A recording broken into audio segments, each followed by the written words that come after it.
लोकसभा कल राज्यसभा में 2021 का जो इंश्योरेंस बिल विधेयक पास किया गया है उसमें गवर्नमेंट ऑफ इंडिया ने 40% से बढ़ा के 70% जो IPO विदेशी निवेश किया है उस पर आपकी क्या प्रतिक्रिया है? देखिए, हम एक बात बड़ी स्पष्ट कर दें कि जो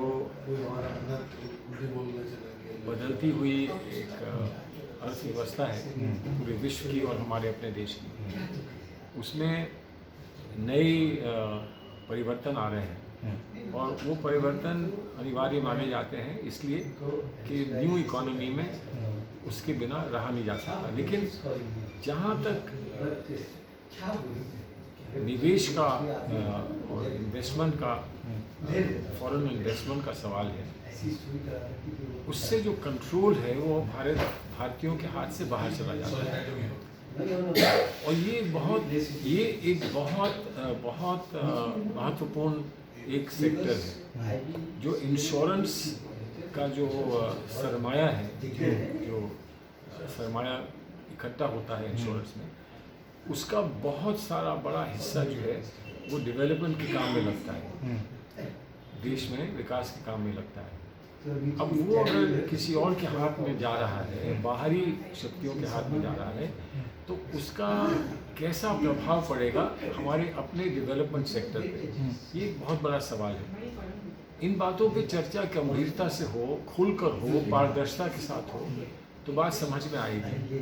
बिना किसी चर्चा के और एकदम से लाकर ये दे देना और कर देना, तो उसमें मैं तो ये समझता हूँ और हमारी पार्टी की ओर से मैं ये कह सकता हूँ कि इसमें संदेह की स्थिति पैदा होती है। इसमें इस बात का संदेह होता है कि ये भारत के लिए एक अच्छा कदम होगा कि नहीं होगा। अब ये अनिवार्य है कि सरकार इस बात को अच्छी तरह समझे। सर, जिस तरह से हम देखें कि लगातार सरकार जो है निजीकरण को बढ़ावा दे रही है, चाहे रेल हो या बैंकिंग सेक्टर हो, सबको निजी हाथों में लगातार दिया जा रहा है और कहा जा रहा है कि देश में इससे एम्प्लॉयमेंट भी बढ़ सकता है या फिर और रोजगार के अवसर पर निजीकरण पर आपकी क्या प्रतिक्रिया? देखिए, अगर रोजगार के अवसर बढ़ते हैं तो किसको शिकायत हो सकती है? लेकिन रोजगार के अवसर बढ़ ही जाएंगे, इस पर एक सवालिया निशान लग सकता है। फिर मैं यही कहूँगा, बदलती हुई अर्थव्यवस्था में कहाँ पर सरकार का हस्तक्षेप होना चाहिए और कहाँ पर निजी क्षेत्र को खुली छूट मिलनी चाहिए, या जो रेगुलेशन होता है, रेगुलेशन के तहत उनको अपना कार्य करना चाहिए, इस पर चर्चा की आवश्यकता है।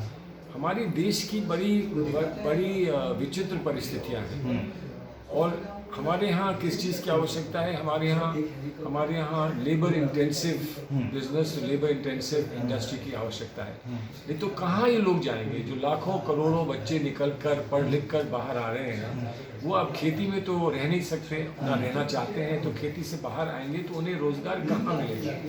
तो अगर निजीकरण हो रहा है, प्राइवेटाइजेशन हो रहा है, तो उसमें ये बात तो स्पष्ट हो कि इससे हमको लगातार रोजगार देने में हमको बल मिलेगा, हमको शक्ति मिलेगी। ये बात अभी कोई स्पष्ट नहीं है और अगर ये स्पष्ट नहीं है तो मैं ये समझता हूँ कि इससे हम सही दिशा में नहीं जा रहे हैं और हमको सिर्फ इसलिए इस दिशा में हम जाएं कि और देश ऐसा कर रहे हैं, मैं समझता हूँ वो बहुत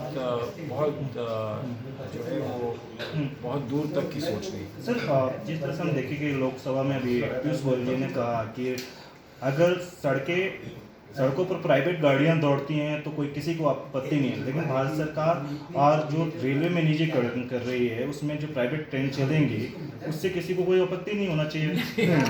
आपत्ति इसलिए होती है कि गाड़ियां निजी क्षेत्र की हैं, लेकिन जितनी गाड़ियां हैं उससे कहीं 100 गुना या 50 गुना वो लोग हैं जो निजी क्षेत्र की गाड़ियां नहीं खरीद सकते। उन लोगों के लिए सार्वजनिक ट्रांसपोर्ट की आवश्यकता होती है, इसलिए बसेस चलती हैं, इसलिए ट्रैम्स चलती हैं, इसीलिए मेट्रो चलती है और इसीलिए भारतीय रेल चलती है। तो इस बात को सिर्फ एक पहलू दिखाकर और अपनी बात को मनवाना मैं समझता हूँ कोई उचित बात नहीं है।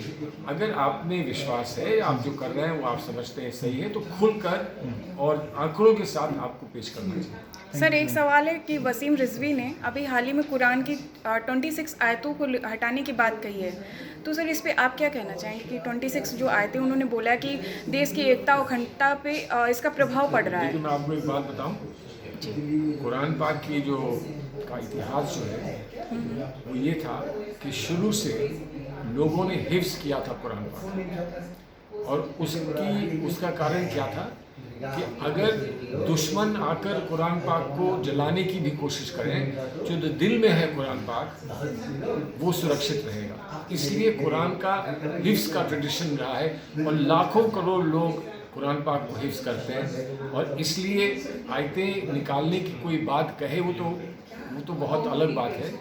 कोई आयतें निकाल भी दे, ऐसा ना हो, भगवान ना करे कि ऐसा हो, कोई आयतें निकाल दे, तब भी दिल में जो कुरान पाक है वो हिफ्ज़ रहेगा और वो हमेशा हमेशा रहेगा।